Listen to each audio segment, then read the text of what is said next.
예수님께서 승천하신 이후에 예수님의 태어나신 날을 기억하지 않았습니다. 그래서 예수님이 태어나신 날이 언제인지 모릅니다. 그런데 지금 전 세계가 예수님을 믿던 믿지 않던 상관없이 크리스마스라는 이름으로 예수님의 태어나신 날을 기억하며 지내고 있습니다. 자, 예수님이 태어나신 날을 영어로 뭐라 하는 거예요, 지금? 크리스마스라고 합니다.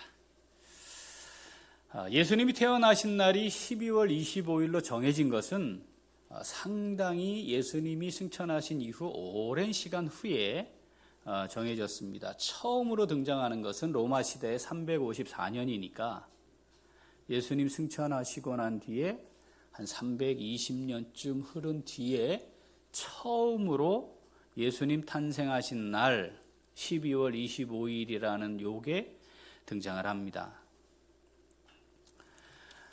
크리스마스, 이 말은 두 개의 단어가 붙어서 만들어진 겁니다. 크리스마스가 영어로 우리는 지금 부르는데 크라이스트, 마스, 이게 붙어서 크리스마스가 됐어요. 앞에 시작은 헬라어입니다. 우리는 크리스마스라는 영어 단어를 알지만 이 말은 원래 저렇게 써진 거 보셨죠? X 해놓고 마스잖아요. 근데 저게 헬라어예요. 헬라어의 크리스토스라고 하는 그리스도라고 하는 단어의 첫 자입니다. 첫 자. 그래서 그 한자만 쓰고 마스, 이것은 미사였어요. 라틴어로. 그러니까 저게 헬라어와 라틴어가 붙어서 예배라는 뜻입니다. 그러니까 크리스마스 또는 저렇게 엑스마스 쓰기도 하는데, 엑스마스 이렇게 읽으면 안 되고 우리는 어떻게 읽어야 돼요? 크리스마스 이렇게 읽어야 되는 거예요. 저걸 엑스마스 이렇게 하는 사람은 크리스마스 이거를 잘 모르고 하는 겁니다. 읽기는 크리스마스라고 읽습니다. 크리스토스, 그리스도에게 마스, 경배한다. 요게 크리스마스입니다. 그러니까 크리스마스예요. 이 말은 그리스도께 경배하는 거예요 라고 하는 말과 같습니다. 요 말은 1038년에 처음 사용됐습니다. 그러니까 그전에는 예수님 탄생하신 날 이것도 없었고, 예수님 승천하신 후 320년쯤 지났을 때 처음으로 쓴 것으로 문헌에 나오고, 조금씩 천천히 퍼져나가서 12월 25일이 예수님 탄생하신 날로 기념하는 날이 된 겁니다. 예수님 탄생하신 날이 아니라 예수님 탄생을 기념하는 날이 됐고, 예수님 탄생 승천하시고 1000년이 지난 후쯤에 이 크리스마스라고 하는 말이 이제 사용이 돼서 지금까지 사용이 되고 있습니다. 예수를 믿냐, 예수님을 구주로 영접하고 시인하느냐와 상관없이 오늘은 전 세계가 크리스마스라는 용어를 사용하며 연말에 아주 즐겁고 기쁜 절기로 지키고 있습니다.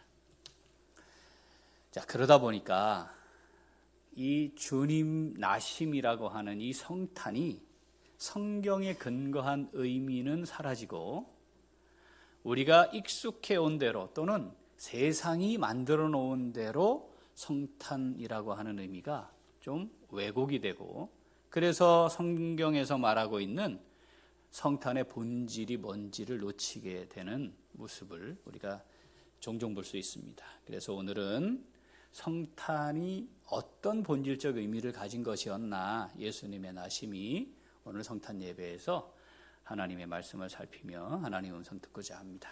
자, 성탄의 본질적 의미. 자, 첫째. 같이 읽죠? 한 번 더. 기쁨입니다. 우리 오늘 인사할 때 뭐라고 해요? 메리 크리스마스. 그게 즐거운 크리스마스잖아요. 그죠? 성경에 예수님의 나심이 기쁨이었습니다. 자, 오늘 본문 누가복음 2장 8절부터 한번 읽어보겠습니다. 누가복음 2장 8절 같이 읽죠. 그 지역에 목자들이 밤에 밖에서 자기 양떼를 지키더니 주의 사자가 곁에 서고 주의 영광이 그들을 두루 비춤에 크게 무서워하는지라. 천사가 이르되 무서워하지 말라. 보라, 내가 온 백성에게 미칠 큰 기쁨의 좋은 소식을 너희에게 전하노라. 오늘 다윗의 동네에 너희를 위하여 구주가 나셨으니 곧 그리스도 주시니라. 아멘. 천사가 선언한 거예요. 뭐라고요? 큰 기쁨의 좋은 소식을 전한 날이었어요. 그러니까 예수님 오심은 뭐예요? 기쁨이었습니다. 우리들에게는. 왜 이게 기쁨이에요? 11절을 보니까 이렇게 되어 있습니다. 우리를 위하여 구주가 나셨기 때문이다. 그러니까 주님이 이 땅에 사람의 모양 종의 형체로 하나님이심을 내려놓고 오신 이유는 우리를 위한 거였다는 거죠. 우리를 위한. 뭐 하시려고? 구주가 되시려고 오신 거였다니까. 우리를 구원하시려고 오셨으니, 우리를 위하여 오셨으니 기쁨입니다. 혹시 지금 몸이 좀 아프신 분이 있나요? 고질병이어서 잘 안 나. 병원도 가보고 한약방도 가보고 어디 좋다는 곳에 가보기도 하고 뭐 여러 가지를 했는데 잘 낫질 않았어요. 그런데 딱 고쳤다. 그거 먹고 내가 딱 고쳤다. 이거 굉장히 기쁜 소식이잖아요. 얼마나 좋을까요? 고칠 수 있다면. 내 앞에 내 인생에 절호의 기회를 얻었습니다. 어떤 일이 있으면 절호의 기회가 될까요? 많은 게 있을 수 있을 텐데 예를 들어 로또가 되었습니다. 얼마나 기쁠까요? 내가 가지고 있는 돈이 얼마 되지 않는데 금매로 판대. 그런데 시세 50%래. 그래, 근데 내가 갖고 있는 돈하고 그 집이 딱 맞아. 그래서 샀는데 바로 그 집값이 올랐어. 이거 얼마나 기쁠까요? 진급을 해도 기쁠 것이고 새 집을 사도 기쁠 것이고 주식을 사놨는데 주식이 폭등을 하면 얼마나 기쁠까요? 그런데 이런 것과 비교할 수 없는 기쁨이 있을 수 있습니다. 그게 뭐냐면 거의 죽게 되었는데 다시 살아났을 때. 이건 다른 것과 비교할 수 없는 기쁨일 겁니다. 자, 주님이 우리를 위해 이 땅에 구주로 오신 것은 우리를 살리시려, 그죠? 우리를 살리시려 하신 겁니다. 그러니까 이건 기쁨이에요. 다른 지금까지 열거했던 다양한 큰 기쁨과 비교가 되지 않는 기쁨입니다. 그러니까 주님의 탄생을 기억하는 하나님의 사람들은 기뻐하는 것이 맞습니다. 예수님도 기뻤어요. 왜 기뻤죠? 하나님의 구원 역사가 성취되었기 때문에, 지금 실현되고 있기 때문에 기뻤습니다. 그래서 그것을 주님이 나의 기쁨이다 라고 표현을 하셨습니다. 하나님은 어떠셨을까요? 기뻤습니다. 왜 기뻤을까요? 하나님이 죄인들을 구원하시려는 하나님의 구원 계획이 예수님이 하나님이심을 내려놓고 이 땅에 오셔서 성취되고 있으니 하나님이 기뻐하셨습니다. 우리가 이제는 더 이상 죄 가운데 있지 않고 죄와 그 죄로 말미암는 심판과 멸망에 이르지 않게 된 것을 하나님이 보셨어요. 사랑하는 우리가 하나님께서 열어놓으신 구원의 길로 오게 되었어요. 그러니까 하나님이 기쁘셨습니다. 내 백성에게 내 기쁨이 있다, 이렇게 선언하신 것이죠. 그러니까 성탄, 예수님의 나심은 우리에게도 기쁨이고 주님께도 기쁨이고 하나님께도 기쁨입니다. 그러니까 성탄에는 기뻐하는 것이 당연합니다. 그런데 지금 한 97% 우리 식구들의 얼굴은 심각합니다. 왜 심각할까요? 지금 좋아졌어요. 자, 기쁨입니다. 주님의 오심은 기쁨이에요. 내 삶의 가장 큰 기쁨입니다. 내가 다시 살아나는 길이 열렸기 때문입니다. 자, 사탄은 어떻게 하고 싶어 할까요? 요걸 변질시키고 싶어 하겠죠. 왜곡시키려 하겠죠. 우리가 꼭 기억할 게 있어요. 사탄은요, 우리가 그냥 보기만 하면 알도록 분명하고 확실하게 바꾸지 않습니다. 사탄은 어떻게 하죠? 살짝 교묘하게. 사탄이 공격을 할 때 하나님의 말씀을 들고 공격하잖아요. 기억하시죠? 잘 알죠? 하와도 거기에 넘어갔어요. 그러니까 정확하게 알지 못하면 교묘하게 살짝 바꾸는 것에 넘어갑니다. 자, 사탄이 성탄의 본질이 기쁨인데, 자, 예수님이 이 땅에 오심으로 내가 다시 살아남이 그 기쁨의 근원인데, 기쁨은 그대로 두고 기쁨의 이유가 뭔지를 살짝 바꾸는 겁니다. 그래서 하나님과 관계없는, 예수님과 관계없는 기쁨이 진짜 기쁨인 걸로 착각하게 만드는 거죠. 그래서 정작 성탄, 예수님의 오심이 기쁨인데 예수님은 없는 성탄절이 돼요. 사탄이 선택한 가장 확실한 예수님을 대체한 인물, 사탄크로스입니다. 산타클로스가 바로 그 예수님을 대체하게 만든 사탄의 아주 훌륭한 작품입니다. 루돌프 사슴도 등장을 합니다. 썰매를 더 기억합니다. 예수님의 나심과 아무 상관이 없습니다. 안타깝게도 교회에도 산타 모자를 쓰고 다니는 사람들이, 행사를 하는 부서들이 있습니다. 이건 성탄이 도대체 뭔지 잘 모르는 겁니다. 우리 교회는 안에 소위 틀이라는 것도 없어요. 불만이신 분들이 많습니다. 건물에도 하지 않습니다. 그래서 도대체 성탄 기분이 나지 않는다고. 틀이는 당시에 이방신들을 섬기는 사람들이 만들어 놓았던 당시 문화였습니다.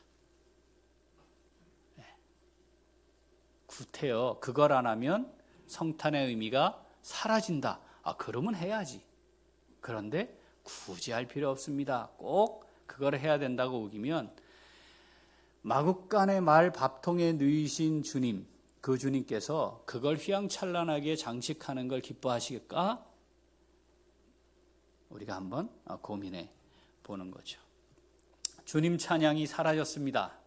뭐가 많아요? 캐롤이라고 하는 노래가 주님을 경배할 때 부르는 찬양을 대체하게 만들어 놓았습니다. 예수님이 없는 성탄절 만들고 싶었던 사탄, 가장 잘 활용할 수 있는 거 뭐죠? 술입니다. 그리고 선물입니다. 그래서 당시에 이방 종교들이 했던 선물을 주고받는 게 자연스럽게 들어와 선물 교환, 이게 마치 성탄이 가지고 있는 가장 중요한 의미인 것처럼 바뀌게 했습니다. 술과 유흥, 연말 연시의 이 분위기에 기쁘고 즐겁고 쾌락을 따라 살아가는 것이 삶의 정말 중요한 의미인 것처럼 바꾸었습니다. 예수님을 구주, 내 삶의 주인으로 모시고 살아가는 성도들에게 기쁨은 내가 다시 살아났다. 다른 선물 받는 것보다 못하겠습니까? 이게 술 마시고 정신 못 차리는 것보다 못하겠습니까? 캐롤을 부르는 것보다 못하겠습니까? 내가 다시 살았는데. 예수 그리스도로 말미암아 영원한 생명을 얻고 다시 살아났음으로 인한 참된 기쁨이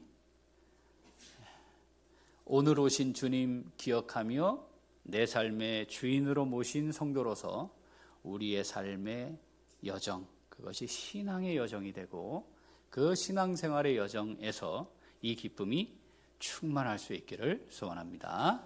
자, 예수님의 오심, 성탄의 본질적 의미. 자, 둘째. 한 번 더. 슬픔입니다. 갑자기 이게 이제 반전이죠. 에? 성탄이 슬픔이에요? 자, 누가복음 2장 1절부터. 자, 오늘 본문 이제 1절로 올라갑니다. 자, 1절부터 한번 읽어보겠습니다. 7절까지. 그때에 가이사 아구스도가 영을 내려 천하로 다 호적하라 하였으니 이 호적은 구레뇨가 수리아 총독이 되었을 때에 처음 한 것이라. 모든 사람이 호적하러 각각 고향으로 돌아가매 요셉도 다윗의 집 족속이므로 갈릴리 나사렛 동네에서 유대를 향하여 베들레헴이라 하는 다윗의 동네로 그 약혼한 마리아와 함께 호적하러 올라가니 마리아가 이미 잉태하였더라. 거기 있을 그때에 해산할 날이 차서 첫 아들을 낳아 강보로 싸서 그 위에 뉘었으니 이는 여관에 있을 곳이 없음이러라. 아멘. 자, 예수님의 탄생하신 그 과정 그리고 그때 상황을 기록한 말씀인데 비참하고 불쌍한 모습입니다. 지나가는 사람 누구라도 보면 아유, 어째 저래 지지리도 복도 없노 저놈은, 뭐 그래야 되는 상황입니다. 아버지와 상관없이 잉태된 아이입니다. 본문을 보면 성경이 그걸 강조를 하고 있습니다. 그 약혼한 마리아와 함께 호적하러 올라가니 이렇게 되어 있어요. 결혼한 거예요? 아닙니다. 지금 어떤 상태라고요? 약혼한 상태예요. 그러니까 이건 아직 불완전한 부부입니다. 구속력은 결혼과 같은 구속력이지만 아직 결혼을 하지 않았어요. 그리고 성경이 이렇게 기록해요. 왜 그러면 약혼한 상태인데 왜 갔냐? 성경이 그 뒤에 호적하러 올라가니 왜냐하면 마리아가 이미 잉태했기 때문이다. 이런 거예요. 요셉의 아이가 아닙니다. 마리아가 아이를 가졌다는 뜻입니다. 약혼한 상태므로 잉태를 하면 안 됩니다. 임신하면 안 되는 상황이었습니다. 그러니까 이건 지금 드러내기 어려운 상황이었다. 뭐 이런 겁니다. 그러니 시작부터 참 복도 없이 지지리도 복도 없이 태어난 아이입니다. 그랬더라도 태어나는 날은 그나마 번듯한 곳에서 또는 적어도 여러 사람들이 축복하는 가운데 다들 조마조마하며 아유 빨리 나와야 될 텐데 빨리 나와야 될 텐데 건강하게 나와야 될 텐데 다들 축복하면서 하나님 건강하게 낫게 해주세요. 뭐 이런 가운데 뭐 이렇게 출생을 하면 그나마 나은데 아무도 없는 외지에서 축하해주는 사람도 없는 상태에서 그나마 땅바닥은 아니니 다행이라 싶은 말 밥통에 뉘어 있는 겁니다. 어떻게 해서 나왔어? 왜 근데 이렇게 된 거야? 라고 하면 아이고 결혼한 지 얼마 되셨어요? 이 물음에 답도 할 수 없습니다. 그 당시의 법에 의하면 이거 돌에 맞아 죽어야 할 여인이 낳은 아들입니다. 이거 상황적으로 굉장히 슬픈 일입니다. 이 상황을 우리가 바라보면서 그런데 지금 오신 이분이 하나님이신 거예요. 근데 왜 이렇게 오셨을까? 아이 기왕에 사람의 모양으로 오셔야 한다고 하면 아이 그럴듯하게 왕자로 오셔도 되잖아요. 예? 실제도 아니고 사람들이 만든 많은 이야기를 보면 뭐 말 타고 하늘에서도 내려오고 뭐 그러지 않습니까? 좀 그렇게 오셨어도 되지 않았을까요? 그런데 나를 살리기 위해 어떤 처지에 있는 사람이라도 어떤 죄를 지은 자라도 다 용서하실 것을 선언하는 의미에서 사람들 중에서도 가장 비참한 상태로 오신 겁니다. 왜 하나님이심을 내려놓고 왜 이런 종의 형체로 이 땅에 오셨다고요? 나를 위해. 내가 뭐라고? 슬픔입니다. 주님의 오심을 매년 우리가 이 날을 기억하며 지냅니다. 나를 살리기 위해 주님이 오신 거였지. 그런데 나를 살리기 위해 주님의 선택은 하나님이심을 내려놓고 종의 형체를 가지고 사람의 모양으로 이 땅의 가장 낮은 자리로 가장 비참한 상태로 오신 거였지, 나 때문에 나를 위해 이것 아니고서는 나를 살릴 방법이 없어서 오신 거였지. 그러니까 이 성탄은 다시 구원의 은혜를 되새기는 나의 온전치 못함을 바라보며 슬퍼하는 것이죠. 구원의 은혜를 누린 성도는 이렇게 탄생하심으로 끝난 것이 아니라 30년 동안은 목수의 아들로 사셨고 3년 공생애 하시며 조롱, 미난, 비난, 멸시받으시고 십자가를 지신 것 다 기억하므로 나를 살리시기 위해 주님이 그러셨지. 그런데 나는 그 주님과 함께 십자가에 연합한 삶을 살지 못하고 있는 모습인데, 그러니 주님의 성탄을 그 의미를 되새기는 성도에게는 슬픔입니다. 주님께는 어땠을까요? 슬픔입니다. 좋았을까요? 하나님의 뜻이 성취되는 것에 기쁨이었지 이렇게 되는 과정이 기쁘고 즐거운 것은 아니었을 겁니다. 더더구나 십자가를 앞에 놓고는 하나님 앞에 간절함으로 땀이 흐르는 것이 피가 날 때처럼 흘려지는 그 상황 속에 아버지여 할만하시거든 이 잔을 내게서 옮기옵소서 기도하셨던 주님 우린 기억합니다. 다 내려놓으셨습니다. 그러니 이건 슬픔입니다. 하나님께는 또 어땠을까요? 독생자 아들을 죄인들인 우리를 살리기 위해 희생시킨 겁니다. 아들 독생자를 희생시킬 때 하나님의 마음이 룰루랄라일 수 없었을 겁니다.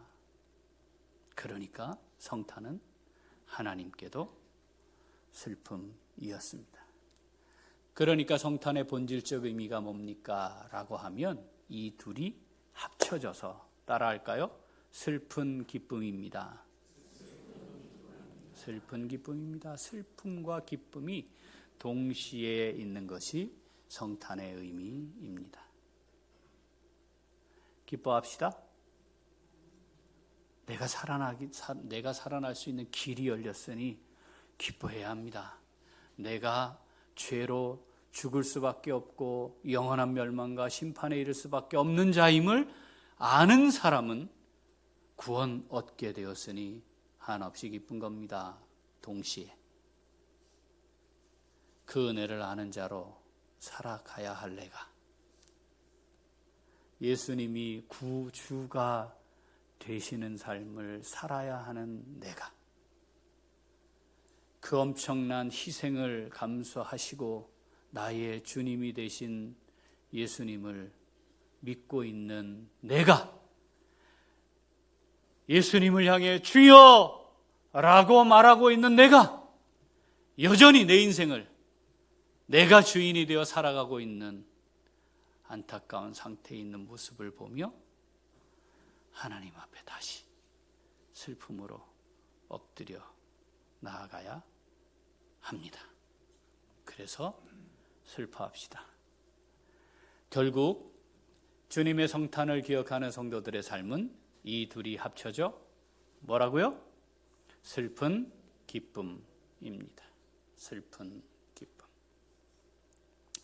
하나님이 우리를 구원하시고 예수 그리스도를 주로 모시고 살아가게 하셨으니 우리의 삶의 여정은 그 주님과 동행하며 주님을 따라가는 슬픈 기쁨이 중심이 되는 신앙생활이어야 합니다.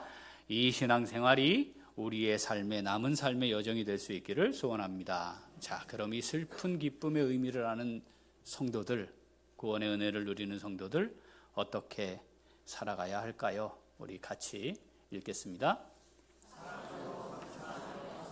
한 번 더 사랑으로 감사하며 살아갑니다. 이 구원의 은혜를 누리고 살아가는 사람은 사랑으로 감사하며 살아갑니다. 사랑으로 감사하며 살아갑니다. 아이고, 그거 어떻게 하는 거예요? 우리가 대표적인 예를 오늘 하나 들어보려고 합니다. 누가복음 7장 40절부터 47절 같이 읽습니다. 예수께서 대답하여 이르시되 시몬아 내가 네게 이를 말이 있다 하시니 그가 이르되 선생님 말씀하소서.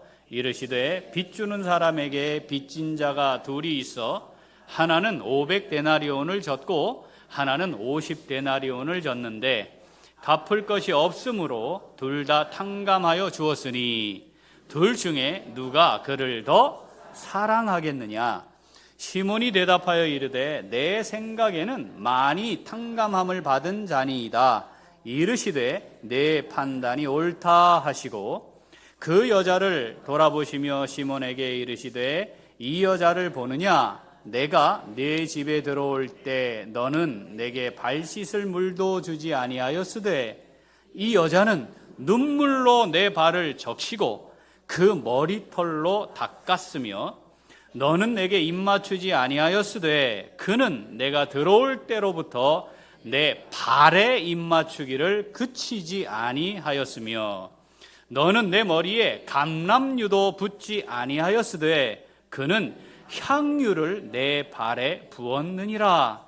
이러므로 내가 내게 말하노니 그의 많은 죄가 사하여 졌도다. 이는 그의 사랑함이 많음이라. 사함을 받은 일이 적은 자는 적게 사랑하느니라. 아멘. 이 사건을 통해 주님이 우리에게 이렇게 말씀을 하시는 겁니다. 너 죄사함 받았지? 너 구원의 은혜 누린 거 맞지? 예수의 희생으로, 독생자 예수의 희생으로 네가 다시 살아났고 영생을 누리며 사는 거 맞지? 진짜 맞지? 그러면 네가 어떻게 하느냐를 보면 네가 얼마나 사랑하고 있는지를 알 수 있다. 이런 겁니다. 교회 안에 전문 용어로 똥폼 잡는 사람들이 좀 있습니다. 겉모습으로 사랑하는 것처럼 또는 말로 사랑하는 것처럼 사는 사람들입니다. 이 사건에 등장하는 시몬이 그런 사람이었습니다. 라비어 마치 그리고 랍비이신 주님께 대단한 뭔가를 얻고 싶어서 초대하는 것까지 이런 것까지 들어오시고 영접하고 이런 것까지는 해요. 그런데 당시에는 손님을 초대하면 입구에서 반드시 하는 일이 있었습니다. 그게 뭐냐면 발을 씻기는 겁니다. 그건 바깥에서 안으로 들어올 때 정결 예식에도 해당하기 때문에 그거를 하는 게 기본이에요. 그런데 본문 보니까 이 시몬 그것도 안 했어요. 영접하여 드릴 때에 이렇게 허가하면서 입맞춤을 볼과 볼로 볼에 하는 입맞춤의 인사를 합니다. 그게 상대를 존중하고 예를 갖추며 표현하는 겁니다.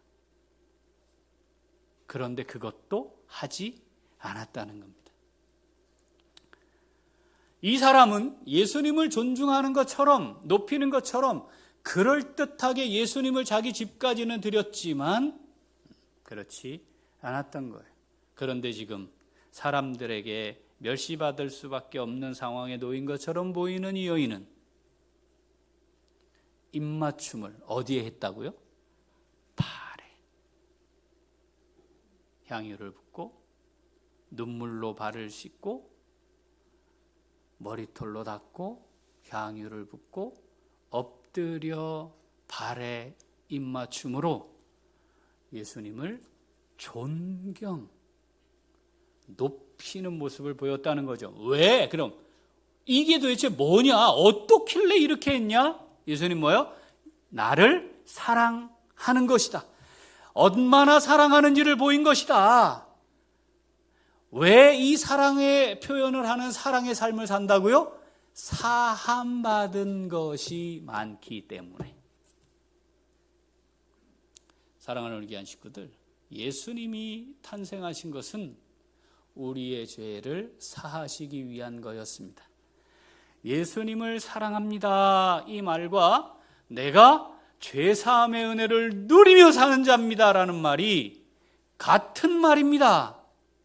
시몬처럼 똥폼 잡으면 안 됩니다. 알아요. 그런데 대충 하는 겁니다. 예수님이 주인이 아닙니다. 예수님이 원하시는 대로 살려는 마음이 전혀 없습니다. 그런데 라비어라고 부를 줄은 알고 그런 것처럼 폼 잡는 건 할 수 있습니다. 감람유도 너는 붓지 않았다. 감람유는 올리브유예요. 우리 지금 주방에 올리브유 있죠? 주방 각 집에 올리브유 식용유 대신 쓰지 않나요? 그게 몸에 좋다 그래서 요새 올리브유 쓰잖아요. 그거예요, 그거. 이 당시에도 집에서 그냥 쓰는 생필품처럼 쓰는 기름이에요. 근데 기름이 가지고 있는 의미가 있기 때문에 누군가를 환대하고 존중할 때에는 기름을 붓는 일을 했다는 거죠. 그런데 이 시몬은 그거 하지 않았어요. 왜 안 했다는 거예요? 지가 잘났기 때문입니다. 사하심의 죄사함의 은혜는 사라졌다는 겁니다. 이 사람은 그게 없어요. 없을 수밖에 없죠. 사랑하는 우리 귀한 식구들, 내가 얼마나 주님을 사랑하고 있는가, 그게 주님을 얼마나 진심으로 믿는가를 보여주는 척도입니다. 향유를 준비하셨나요? 향유는 왕에게 최선의 것을 준비해 드릴 때 썼던 아주 고가의 기름입니다. 이 여인은 당시에는 여성이 경제활동을 할 수 없는 시대였기 때문에 아마도 이것은 자신의 인생 전부를 우리 주님께 드린다라고 하는 의미가 담겨 있는 것이겠죠. 그 마음을 주님이 정확히 보셨고 그래서 많은 죄가 사하여졌다 주님 선언하시고, 그리고 이 여인이 지금 내게 하고 있는 것이 나를 사랑하는 거였다라고 의미를 명확하게 말씀하신 겁니다. 사랑하는 우리 귀한 식구들, 주님 사랑하시나요? 26분 계십니다. 뭘로 사랑하십니까? 어떻게 사랑하십니까? 입으로, 말로, 대충 사람들에게 보이는 수준으로, 사람들에게 보이는 수준으로라도 하면 천만 다행인 경우도 있긴 해요. 그런데 내가 다시 살아난 겁니다. 내가 다시 살아난 겁니다. 무엇 때문에? 그 주님이 나를 대신해 죽으셨기 때문에. 그걸 믿는 게 신앙입니다. 그걸 믿음으로 살아가는 게 신앙 생활입니다. 주님이 주인이셔야 합니다. 시몬처럼 자기가 주인이 되며 주님과 대충 관계 있는 것처럼 그렇게 행하는 것, 그건 참된 신앙생활이 아닙니다. 이런 이유 저런 이유 표면적으로 얼마든지 우리는 말하며 살아갈 수 있습니다. 그런데 본질은 주님을 사랑하지 않는 것이 되면 안 됩니다. 주님을 사랑하는 겁니다. 주님 사랑하면 나를 대신해 나를 살리기 위해 십자가를 지신 주님 감사할 수밖에 없죠. 그건 표현되는 겁니다. 사랑하는 우리 귀한 식구들 따라할까요? 날마다 새로운 구원의 은혜. 한 번 더 할까요? 날마다 새로운 구원의 은혜. 이걸 놓치면 안 됩니다. 이 날마다 새로운 구원의 은혜를 놓치면 그 은혜 되신 명예가 내 인생을 다스리고 세상 지위가 내 인생을 다스리고 권력이 내 인생을 다스리고 돈이 내 인생을 다스리는 참으로 불행한 인생을 살게 됩니다. 거기에 더 나아가 외식하는 자리에까지 떨어지는 정말 안타까운 상황에 이를 수도 있습니다. 우리의 마음이 담겨 있는 예수님을 향해 주님이라는 사랑의 고백이 있고, 그래서 슬픈 기쁨이 늘 지속되어서 주님 우리 부르시는 그날 주님 앞에 서는 날까지 주님 사랑하며 감사함으로 살아갈 수 있는 예수님, 내 삶의 주인으로 모신 복된 삶 될 수 있기를 소원합니다. 아멘. 기도하겠습니다. 하나님 아버지 감사합니다.